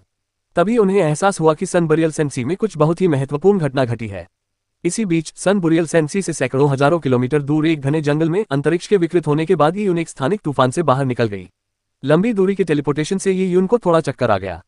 उसने अपने आसपास देखा और चुपचाप टेलीपोर्टेशन एरे की स्थिति को याद किया। इसके बाद उसने ऊपर देखा और आकाश में लाल बादल देखे। क्या यह इतना बड़ा चढ़ाकर बताया गया था? यी यून एक पल के लिए झिझक गया। हालांकि उसने अनुमान लगाया था कि सन बुरियल सेंसी में कुछ अप्रत्याशित घटना घटी है, लेकिन उसने कभी भी इतनी विशाल घटना की उम्मीद नहीं की थी। ऐसा लगता है कि सन बुरियल सेंसी के अभियान में और भी अधिक लोग शामिल होंगे और इससे केवल एक खूनी तूफान ही भड़क उठेगा। अध्याय 1097 बाजार में कड़वा सामना। अनुवादक सीके टैलेंट संपादक। सन बुरियल सेंसी एक विशाल और खतरनाक क्षेत्र था। आम व्यापारी कंपनियां लंबे समय तक सन बुरियल सेंसी से होकर गुजरने से बचती थीं। इसीलिए कुछ कुशल प्रशिक्षकों ने सन बुरियल सेंसी में विभिन्न टेलीपोर्टेशन प्रणालियां स्थापित की थीं। सन बुरियल सेंसी में अंतरिक्ष अस्थिर था, इसलिए प्राकृतिक स्थानिक नोड्स के उपयोग के माध्यम से टेलीपोर्टेशन सरणियों का निर्माण आसानी से पूरा किया गया था। ये टेलीपोर्टेशन सिस्टम विभिन्न गुटों के स्वामित्व में थे और इनके उपयोग के लिए संबंधित गुट को शुल्क देना आवश्यक था। सन बुरियल सेंसी में इस घटना के अचानक घटित होने के साथ ही इन टेलीपोर्टेशन अरेज का व्यवसाय तेजी से फलने फूलने लगा। ये यून के लिए टेलीपोर्टेशन अरेज के जरिए उपलब्ध शॉर्टकट का लाभ उठाना स्वाभाविक था। वह पहले से ही कई अन्य लोगों से पीछे चल रहा था, इसलिए टेलीपोर्टेशन अरेज का उपयोग करना ही उसके लिए अंतर को कम करने का एकमात्र उपाय था। ये यून ने एक टेलीपोर्टेशन एरे का नक्शा खरीदा और जेड लस्टर सिटी में सबसे नजदीकी टेलीपोर्टेशन एरे की ओर तेजी से बढ़ा। वहां उसने हर तरह के योद्धाओं को देखा। सन बुरियल सेंसी में लोगों की भारी भीड़ के कारण कई लोग टेलीपोर्टेशन अरेज के आसपास जमा हो गए, जिससे एक काफी बड़ी अर्थव्यवस्था का निर्माण हुआ। बाजार में योद्धा और व्यापारी एकत्रित थे जो विभिन्न प्रकार के उत्पाद बेच रहे थे। सूर्य दफन रेत सागर को पार करने के लिए विभिन्न प्रकार की गोलियां, अलग अलग प्रभाव वाले ताबीज और डिस्क एरे आवश्यक थे। सूर्य दफन रेत सागर से निकले घुमंतु योद्धा भी थे जो अपने द्वारा एकत्र किए गए प्राकृतिक खजानों को बेचने में रुचि रखते थे। कई लोगों ने लाभ का अवसर देखा, इसलिए वे अच्छी खासी कमाई की उम्मीद में आए थे। दरअसल वहां जमा हुए कई लोग सन बुरियल सेंसी की घटना को देखने के लिए नहीं आए थे। वे बस अपने काम से टेलीपोर्टेशन एरे के आसपास मंडरा रहे थे। सभी दुकानों में से गोलियां, प्राचीन वस्तुएं और प्राकृतिक खजाने बेचने वाली दुकानें सबसे अधिक संख्या में थीं। उन्होंने सड़कों को भर दिया था। वहां खेती की तकनीकें, हथियार, अज्ञात मूल की प्राचीन वस्तुएं और खनिज भी थे। अगर किसी की नजर तेज होती तो वह कम कीमत पर कोई कीमती चीज खरीद सकता था। ये यून ने तो एक ऐसा स्टॉल भी देखा जहां यौन दासियां और महिला दासियां बेची जाती थीं। वह स्टॉल बाजार के बीचों बीच स्थित था और वहां पतले कपड़े पहने 10 से अधिक सुंदर लड़कियां एक गोलाकार पत्थर के चबूतरे पर कतार में खड़ी थीं। उनके हाथ पैर पतली सुनहरी जंजीरों से बंधे थे जिन पर नक्काशी की गई थी। इन जंजीरों ने लड़कियों की ऊर्जा युवांची के प्रवाह को सीमित कर दिया था, जिससे वे आम इंसानों की तरह असहाय हो गई थीं और विरोध करने के बारे में सोच भी नहीं सकती थीं। ये यून ने धीरे से आह भरी। इन लड़कियों की खूबसूरती तो मोहक थी, लेकिन उनके चेहरे पर उदासी छाई हुई थी। उनकी आंखें मानो निराशा से भरी हुई थीं, मानो भविष्य को लेकर हताशा से भरी हो। इसके अलावा उनमें से 2-3 लड़कियां 14-15 साल की लग रही थीं। उनके शरीर में अभी भी किशोरावस्था के लक्षण थे और उनकी छाती पर छोटे छोटे उभार थे। ये यून ने अपना सिर हिलाया। इतनी कम उम्र में उनका दासी या यौन दासी बन जाना बहुत शर्मनाक था। पता नहीं अगर कोई क्रूर पुरुष योद्धा उन्हें खरीद ले तो उन्हें कितना कष्ट सहना पड़ेगा। आइए एक नजर डालिए, जो भी आपको पसंद आए उसे चुन लीजिए। ये सभी सेक्स स्लेव्स बिल्कुल नहीं है और इनकी वर्जिनिटी की गारंटी है। इनमें अभी भी वो प्राकृतिक आकर्षण बाकी है जो आपके इस्तेमाल के लिए तैयार है। इन्हें अभी खरीदिए और अपनी इच्छानुसार इस्तेमाल कीजिए, चाहे वो आपकी रखेल बने या नौकरानी, ये आपकी मर्जी है। पत्थर के चबूतरे के नीचे पतली मूंछों वाला एक बूढ़ा आदमी चिल्लाया। उसके बगल में लगभग 6 बलवान पुरुष खड़े थे जो दबंग दिख रहे थे। उस बूढ़े आदमी को देखकर ये उनके मन में हलचल मच गई। यह प्लेटफॉर्म की ओर देखते ही उसे अचानक एक बात समझ में आई। उसकी निगाहें 14 साल की एक लड़की पर टिक गईं। उसका सिर झुका हुआ था और उसके गोल चेहरे पर आंसुओं की धारियां थीं। उसका कमजोर शरीर अभी भी हल्का हल्का कांप रहा था। यह उसकी है। ये यून को वह लड़की याद आ गई। वह जी शुयान की निजी नौकरानी थी जिसका नाम उसे धुंधला सा याद था, शिन एर। जब भी जी शुयान रात में अकेले उनके कमरे में शराब परोसने आते थे, शिन एर आज्ञाकारी भाव से दरवाजे पर पहरा देती थी। नौकरानी ने अपना सिर झुका रखा था, इसलिए ये यून ने उसे पहले ध्यान नहीं दिया था। इसके बाद ये यून ने एक और 17 वर्षीय दुबली पतली लड़की को देखा। उसका चेहरा पीला पड़ा हुआ था, लेकिन ये यून पर उसकी गहरी छाप थी। जब वह सन बुरियल सेंसी में गतिहीन था तब यही लड़की पीले रंग की नौकरानी की पोशाक में पर्दे हटाकर अपनी मालकिन से कहने आई थी कि वह उससे मिलना चाहता है। वे दोनों महिला दासियां डिवाइन सीक्रेट्स ट्रेडिंग कंपनी की नौकरानियां थीं। ये यून ने गहरी सांस ली और उसकी आंखों में भयंकर घातक इरादा झलक रहा था। इसमें कोई संदेह नहीं था कि यह हेवन एम्प्लीफिकेशन ट्रेडिंग कंपनी का ही काम था। जहां तक दुबली पतली मूंछों वाले चिल्लाते हुए बूढ़े व्यक्ति की बात है, वह हेवन एम्प्लीफिकेशन ट्रेडिंग कंपनी के सलाहकार यांग यांगुआंग थे। ये जानकर ये यून का चेहरा गुस्से से लाल हो गया। जी शुयान ने बताया कि उसने अपने लोगों के लिए इंतजाम कर रखे हैं।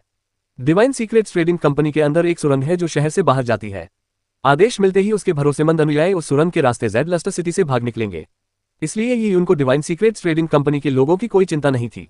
अब जैसा दिख रहा है, डिवाइन सीक्रेट्स ट्रेडिंग कंपनी में कोई गद्दार जरूर रहा होगा जिसने सुरंग की खबर लीक की होगी। अगर ऐसा नहीं है तो यान तियानकोन ने एहतियात बरती होगी, जिससे उसे भाग रहे अनुयायियों को पकड़ने का मौका मिल गया। तुम्हारी हिम्मत कैसे हुई यान तियानकोन? ये यून के मन में यान तियानकोन का नामो निशान भी नहीं था। हालांकि इस तुच्छ नीच व्यक्ति ने ये यून को बार बार घृणा उत्पन्न की थी। यान तियानकोन ही वह कारण था जिसके चलते ये यून का पीछा 7 स्टार दाव पैलेस द्वारा किया जा रहा था। यान तियानकोन ने डिवाइन सीक्रेट्स ट्रेडिंग कंपनी के प्रति पूरी तरह से निर्दयता बरती थी। ये यून ने पहले ही डिवाइन सीक्रेट्स ट्रेडिंग कंपनी को फंसा दिया था, इसलिए इससे उसका क्रोध और भी बढ़ गया।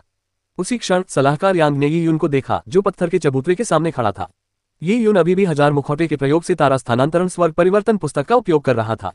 उसका युवा चेहरा गायब हो चुका था और अब वह दाढ़ी वाला एक अधेड़ उम्र का व्यक्ति लग रहा था जिसने जीवन के कई उतार चढ़ाव देखे थे। उसके सभी जादुई हथियार सुरक्षित रखे गए थे और उसने केवल साधारण, थोड़े पुराने और फटे पुराने कपड़े पहने हुए थे।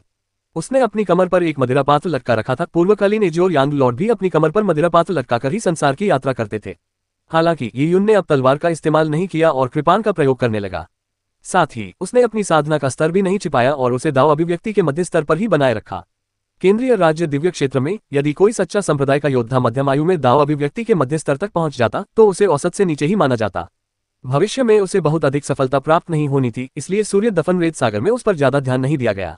नमस्ते, क्या आपको इन महिला दासियों में दिलचस्पी है? यांग यांगुआंग ने अपनी पतली मूंछों पर हाथ फेरा और यी यून को गौर से देखा, जो देखने में धनवान नहीं लग रहा था। साथ ही उसकी साधना का स्तर भी ऊंचा नहीं था। वह शायद कोई घुमंतु योद्धा था जिसकी हालत अच्छी नहीं थी। ऐसे लोग निश्चित रूप से सूर्य दफन रेत सागर की घटना के लिए वहां नहीं आए होंगे, क्योंकि वे तो बस मौत को दावत दे रहे होंगे। ज्यादा से ज्यादा वे सूर्य दफन रेत सागर में कुछ घटिया जड़ी बूटियां चुनने के लिए अपनी जान जोखिम में डाल रहे होंगे ताकि बाजार में थोड़ी बहुत कमाई कर सकें। ये सोचते ही यांग यांगुआन की आंखों में तिरस्कार की झलक दिखाई दी। ये यून में उसकी रुचि खत्म हो गई। भला ऐसा घुमक्कड़ योद्धा मौज मस्ती के लिए कुछ दासियां खरीदने के बारे में सोच भी कैसे सकता है?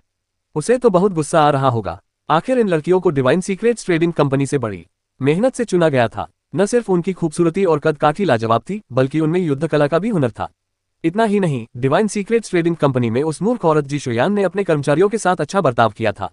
इन दासियों को खाने के लिए कीमती जड़ी बूटियां दी जाती थी, तो भला कोई हरा हुआ आदमी इन्हें कैसे खरीद सकता था? अध्याय 1098 युवा स्वामी ब्लड ज़ैड। अनुवादक सीके टैलेंट संपादक। अगर आप खरीद रहे हैं तो कुछ पैसे दिखाए और हम कीमत पर बात कर लेते हैं। अगर आप नहीं खरीद रहे हैं तो यहाँ खड़े मत रहिए, हमें अपना कारोबार चलाना है, यांग यांगुआंग ने अधीरता से कहा। अगर ये दुकान कस्बे के किसी आम इलाके में होती तो वह हमेशा विनम्र रहता, यहाँ तक कि उन लोगों से भी जिनका कुछ खरीदने का इरादा नहीं होता। आखिर सौहार्दपूर्ण व्यवहार किसी भी सफल व्यापार के लिए जरूरी होता है, लेकिन योद्धाओं की दुनिया में सौहार्द दिखाने की कोई जरूरत नहीं थी। ऐसे व्यक्ति के प्रति किसी भी प्रकार की शिष्टाचार दिखाने की कोई आवश्यकता नहीं थी जो स्पष्ट रूप से कोई सौदा करने नहीं आया था। यांग यांगुआंग गलत नहीं था, ये यून वाकई संभावित खरीदार नहीं था। उसकी निगाहें शिन एर और एक 17 वर्षीय लड़की पर धीरे से पड़ी। दोनों लड़कियों को एक अजीब सी घबराहट महसूस हुई जो उनके दिल तक उतर गई। ये भय और बेबसी का ऐसा एहसास था जैसे किसी कसाई के चाकू के नीचे घायल हिरण को होता है। आप में से कौन यहाँ प्रभारी है? ये यून ने यांग यांगुआंग की ओर देखा और एक ऐसी आवाज में कहा जिसमें घोर हत्या का भाव छिपा था। हालांकि यांग यांगुआंग की साधना के स्तर पर वही यून की आभा को बिल्कुल भी महसूस नहीं कर सका। उसने उपहास उड़ाया और कुछ व्यंग्यात्मक टिप्पणियां करने ही वाला था कि अचानक उसकी आंखें चमक उठी। उसने ये यून को अनदेखा किया और दूसरी दिशा में चलने लगा। यांग यांगुआंग चलते हुए बोला, हाँ, यंग मास्टर ब्लड ज़ैड, आपका स्वागत है। आपको इतनी दूर आने के लिए क्षमा चाहता हूँ। यांग यांगुआंग के चेहरे पर मुस्कान छाई हुई थी। उसके चेहरे की झुर्रियां इतनी घनी थी कि उनमें मक्खियां भी फंस सकती थी। जिस यंग मास्टर ब्लड ज़ैड का उन्होंने जिक्र किया था वह ब्लडल्स सेक्ट का प्रमुख शिष्य था। वह सन बरियल सेंसी में काफी प्रसिद्ध था, लेकिन मुख्य रूप से बदनामी के लिए। ब्लडल्स सेक्ट परंपरागत तकनीकों का अभ्यास करता था। उनके वंश के साधक अपने शरीर में इनफ्रॉस्ट क्यूई को दबा नहीं पाते थे और समय के साथ दूसरों के खून के प्यासे हो जाते थे। वे वास्तव में अपने शरीर में इनफ्रॉस्ट क्यूई को संतुलित और पोषित करने के लिए खून पीते थे। इसी वजह से ब्लडल्स सेक्ट की कुख्याति थी। ब्लडल्स सेक्ट के हाथों मारे गए योद्धा आमतौर पर सूखे हुए शवों में तब्दील हो जाते थे। हालांकि रक्तपात संप्रदाय की प्रतिष्ठा खराब थी, फिर भी वह शक्तिशाली था। स्वर्ग प्रवर्धन व्यापार कंपनी अपने सहयोगियों की प्रतिष्ठा की परवाह नहीं करती थी। जब तक उनके पास शक्ति थी और वे स्वर्ग प्रवर्धन व्यापार कंपनी को लाभ पहुंचा सकते थे, यान तियानकोन उनसे मित्रता करना पसंद करता था। युवा मास्टर ब्लड ज़ैड ने यांग यांगुआंग के अत्यधिक ध्यान को पूरी तरह से नजरअंदाज कर दिया। उनकी निगाहें यांग यांगुआंग के पीछे खड़ी युवतियों की पंक्ति पर टिकी हुई थीं। देखते हुए उसने अपनी ठुड्डी पर हाथ फेरा और उसके चेहरे पर संतुष्टि का भाव प्रकट हुआ। बुरा नहीं है, ब्लड ज़ैड ने सिर हिलाते हुए कहा। हाँ, मैंने ऐसा कहा था ना। मैंने तलवार के दूत के जरिए तुम्हें निमंत्रण भेजा था, तुम्हें व्यक्तिगत रूप से ज़ैड लस्टर सिटी आने और यौनदास चुनने के लिए आमंत्रित किया था। भला मैं तुम्हें घटिया सामान से कैसे बेवकूफ बना सकता हूँ? ज्यादा खरीदारी करें, कम खर्च करें, अभी देखें अली एक्सप्रेस। समझदारी से खरीदारी करें, ज्यादा बचत करें, अली एक्सप्रेस। ऐसे खास ऑफर जिन्हें आप चूक नहीं सकते, अली एक्सप्रेस। अनगिनत शानदार ऑफर आपका इंतजार कर रहे हैं, अभी खरीदारी करें, अली एक्सप्रेस। उसी क्षण हाथ में पंखा लिए एक युवक मुस्कुराते हुए पास आया। ये यून की आंखों में उस व्यक्ति को देखते ही ठंडी चमक आ गई। वह कोई और नहीं बल्कि यान तियानकोन थे। यान तियानकोन के पीछे एक और बुजुर्ग व्यक्ति थे। उनके बाल सफेद थे और त्वचा कुछ हद तक धूसर थी। उनकी आंखें धंसी हुई थीं, जिससे उनमें जीवन शक्ति की कमी प्रतीत होती थी। ये यून को याद आया कि वह बुजुर्ग व्यक्ति यान तियानकोन के गुरु महामहिम हुआयू थे। महामहिम हुआयू का संप्रदाय यान तियानकोन का समर्थक था। वह हेवन एम्प्लीफिकेशन ट्रेडिंग कंपनी के लिए शायद ही कभी कुछ करते थे, लेकिन हेवन एम्प्लीफिकेशन ट्रेडिंग कंपनी महामहिम हुआयू को प्रतिवर्ष काफी मात्रा में खजाने भेंट करती थी। यान तियानकोन और महामहिम हुआयू के साथ नीले वस्त्र पहने दो अन्य बुजुर्ग भी विनम्रता और चापलूसी भरे अंदाज में पीछे पीछे चल रहे थे। वे हेवन एम्प्लीफिकेशन ट्रेडिंग कंपनी के बुजुर्ग थे और महामहिम हुआयू और युवा मास्टर ब्लड ज़ैड की तुलना में वे बहुत ही निम्न स्तर के थे। कहावत के अनुसार दुश्मन अक्सर एक दूसरे के रास्ते में आ जाते हैं। ये यून को यान तियानकोन से यहाँ मिलकर बहुत खुशी हुई। हालांकि वह इस समय 1000 मुखौटे का इस्तेमाल करके भेस बदले हुए था। टेलीपोर्टेशन एरे के आसपास के बाजार में बिना किसी को शक हुए यान तियानकोन को मारना अभी भी काफी मुश्किल काम था। यदि ये यून महामहिम हुआयू के विरुद्ध अपनी किसी भी अनूठी चाल का प्रयोग करता है तो यह निश्चित रूप से 7 स्टार दाव पैलेस का ध्यान आकर्षित करेगा। ... बहुत बढ़िया, बहुत ही बढ़िया। युवा मास्टर ब्लड ज़ेड दिल खोलकर हंसे। उनकी हंसी तीखी थी और किसी हिजड़े की हंसी जैसी लग रही थी। वह पत्थर के चबूतरे पर कूद गया और लड़कियों को देखने लगा। शिन एर का चेहरा पीला पड़ गया था और उसने लगभग अपना सिर अपनी छाती में छिपा लिया था। वह यंग मास्टर ब्लड ज़ेड को अपनी हालत देखने से डर रही थी, लेकिन फिर भी वह अपनी इस विकट स्थिति से बाहर नहीं निकल पाई। जी शुयान की निजी नौकरानी के रूप में जिने के पास विशेष प्रतिभा थी। हाँ, मुझे ये लड़की बहुत पसंद है, मैं इसे पाना चाहता हूँ। और यह वाला। युवा मास्टर ब्लड ज़ेड ने तुरंत 12 लड़कियों की ओर इशारा किया, जिससे केवल 3 या 4 ही बिना चुनी रह गईं। तो फिर ये 12 ही होंगे, यंग मास्टर ब्लड ज़ेड ने बेपरवाही से कहा। उस बारे में यंग मास्टर ब्लड ज़ेड की इतनी सारी मांग सुनकर यान तियानकोन को बहुत दुख हुआ। आखिर इन दिनों ज़ेड लस्टर सिटी में कई बड़े संप्रदायों के विशेषज्ञ आ रहे थे। यान तियानकोन उन्हें उपहार देना चाहता था, लेकिन हेवन एम्प्लीफिकेशन ट्रेडिंग कंपनी के पास जो सबसे अच्छी चीज थी वो थी ये सर्वोच्च श्रेणी की यौन दासियां, जिन्हें देखकर दूसरे ईर्ष्या करते थे।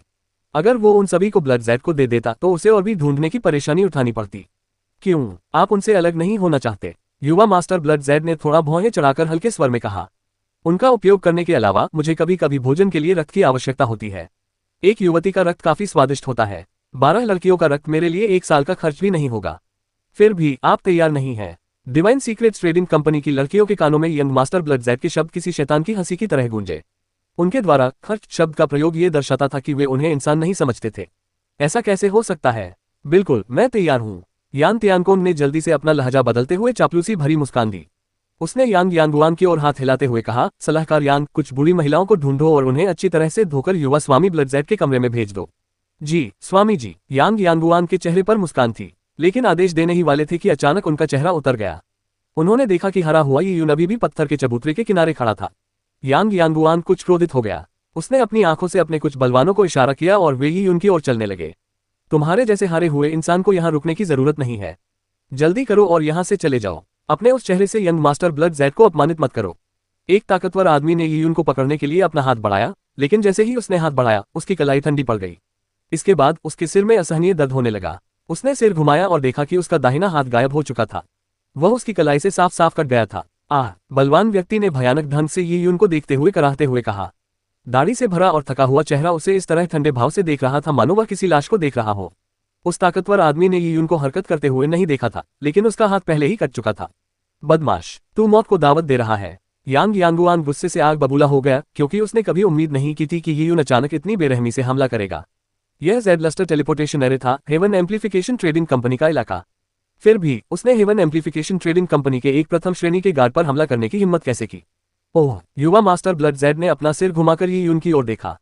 उनकी आंखों की पुतलियों में गहरे लाल रंग के कुछ धब्बे थे और उनके होंठ बेहद चमकदार लग रहे थे।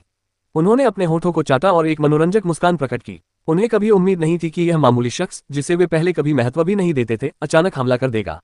दिलचस्प, इस दुनिया में ऐसे लोगों की कमी नहीं है जो मौत का मतलब नहीं जानते। दुर्भाग्य से अधेड़ उम्र के आदमी का खून बिल्कुल भी स्वादिष्ट नहीं होता। मैं उसे पीने की जहमत भी नहीं उठा सकता। अध्याय 1099 नरसंहार। अनुवादक सीके टैलेंट संपादक। उस बदमाश को मार डालो और उसकी खाल उतार दो। यान तियानकोन जोर से चिल्लाया। वह बेहद क्रोधित था। हेवन एम्प्लीफिकेशन ट्रेडिंग कंपनी के क्षेत्र में यंग मास्टर ब्लड ज़ेड के सामने इस तरह का हंगामा करना सार्वजनिक रूप से उनके मुंह पर तमाचा मारने के बराबर था। भला वह इसे कैसे बर्दाश्त कर सकता था? देखते ही देखते हर कोने से नौकर दौड़कर आने लगे। यान तियानकोन के पीछे खड़े दोनों बुजुर्ग भी यून को दोनों तरफ से घेरने लगे। ये यून ने यान तियानकोन की ओर देखा और उसके झुर्रीदार होठों के कोने हल्के से ऊपर की ओर मुड़ गए, जिससे एक शरारती मुस्कान प्रकट हुई। जब यान तियानकोन की नजर उस मुस्कान पर पड़ी तो वह अचंभित और चौंक गया।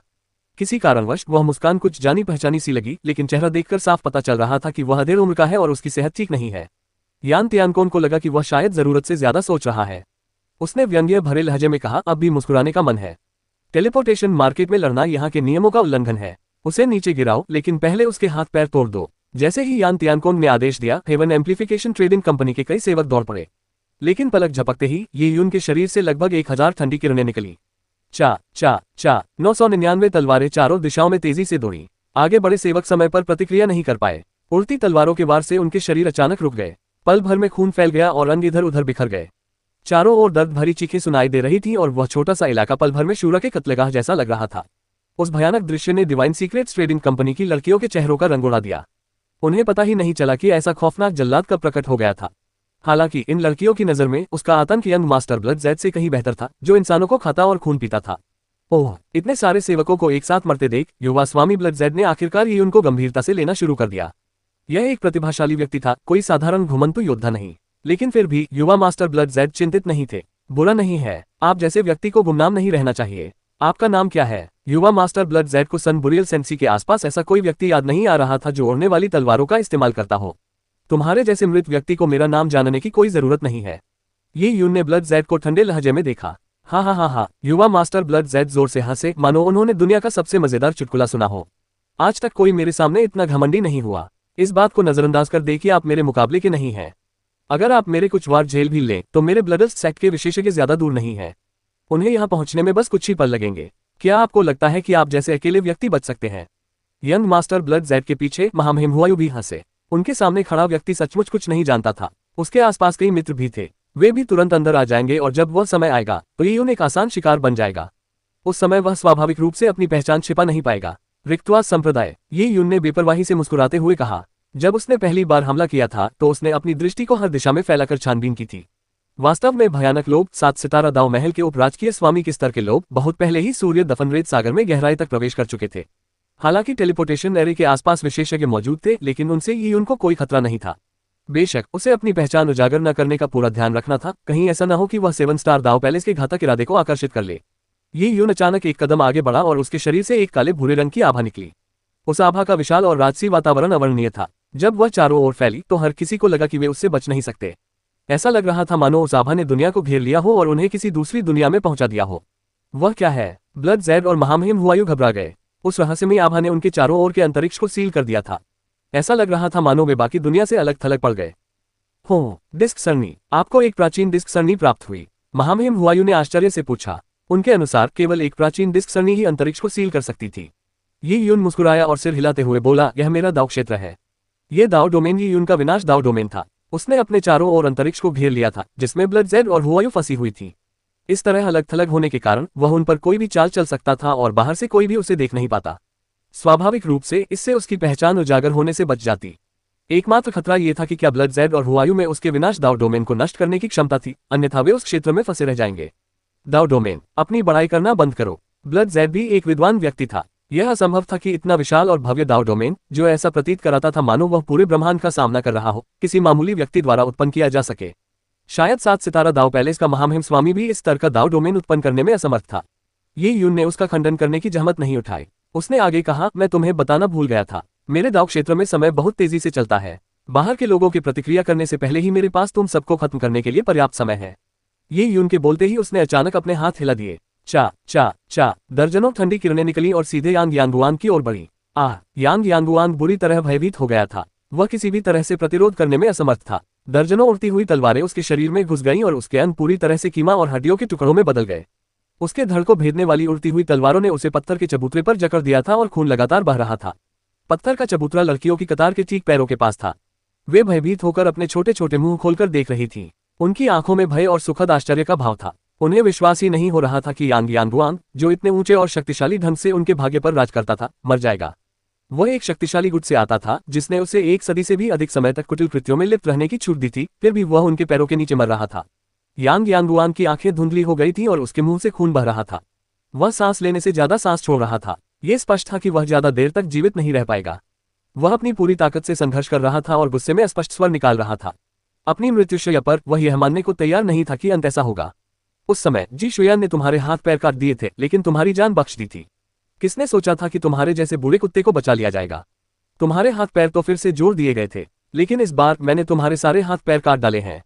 तो अब तुम कैसे जिंदा रहोगे? ये यून के बोलते ही उसने हाथ हिलाया और तलवारों की किरणें यांग यांगुआन पर बरसा दी। एक दर्दनाक चीख के साथ तलवारों की किरणों ने उसे निगल लिया और खून के छींटे उड़ गए, जिससे उसकी मृत्यु हो गई। लेकिन उस समय यान तियानकोन को यांग यांगुआन की मौत से कोई फर्क नहीं पड़ा। ये यून के शब्दों ने उसे बुरी तरह डरा दिया था। तुमने क्या कहा? जी शुयान द्वारा यांग यांगुआन को कैद करना और उसके अंगों को काट देना एक मामूली बात थी। यदि वह शहर के बाहर का कोई योद्धा होता तो उसे इस मामले की जानकारी होने का कोई कारण नहीं था। इसके अलावा उसके सामने खड़ा व्यक्ति जी शुयान को स्पष्ट रूप से जानता था। उसकी शक्ति के निर्मम प्रदर्शन को देखते हुए यान तियानकोन अचानक कांप उठा, क्योंकि उसके दिमाग में एक एहसास कौंध गया। आप ये यून हैं। यान तियानकोन लंबे समय से ये यून से भयभीत था, लेकिन क्या ये यून क्लैरिटी पूल स्वॉर्ड सेक्ट मैं नहीं था और 7 स्टार दाव पैलेस द्वारा घेरा हुआ नहीं था। वह यहाँ कैसे हो सकता है? ये यून ने इससे इनकार नहीं किया। उसका अपनी पहचान छिपाने का कोई इरादा नहीं था। जिस क्षण उसने अपने विनाश दाव डोमेन को प्रकट किया, उसी क्षण उसने ये निर्धारित कर लिया था कि स्वर्ग प्रवर्धन व्यापार कंपनी से कोई भी व्यक्ति यहाँ से नहीं जाएगा। अध्याय 1100 मैं उसे आपके भरोसे छोड़ता हूँ। अनुवादक सीके टैलेंट संपादक। यान तियानकोन की भावनाएं उथल पुथल हो रही थीं। इसमें कोई आश्चर्य नहीं कि पहले वाली मुस्कान ने उसकी रीढ़ की हड्डी में सिहरन पैदा कर दी थी। दरअसल वो व्यक्ति भेष बदलकर आया हुआ ये यून था। ये यून, वही ये यून है। यान तियानकोन जोर से चिल्लाया। उसने भय से ये यून की ओर देखा, लेकिन जब उसे एहसास हुआ कि उसका गुरु उसके बगल में है, तो वह कुछ हद तक शांत हो गया। यान तियानकोन, तुमने मुझे बार बार नाराज किया है। आज मैं तुम्हें मौत के मुंह में भेज दूंगा ताकि तुम्हारा पुनर्जन्म हो सके।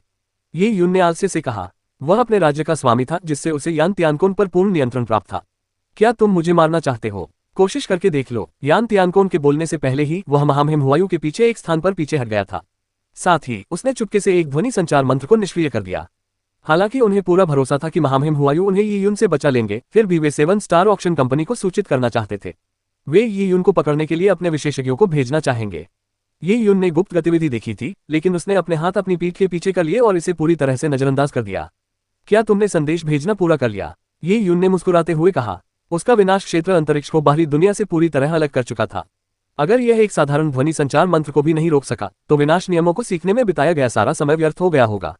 ये यून को इतने आत्मविश्वास से भरा देखकर यान तियानकोन का दिल बैठ गया।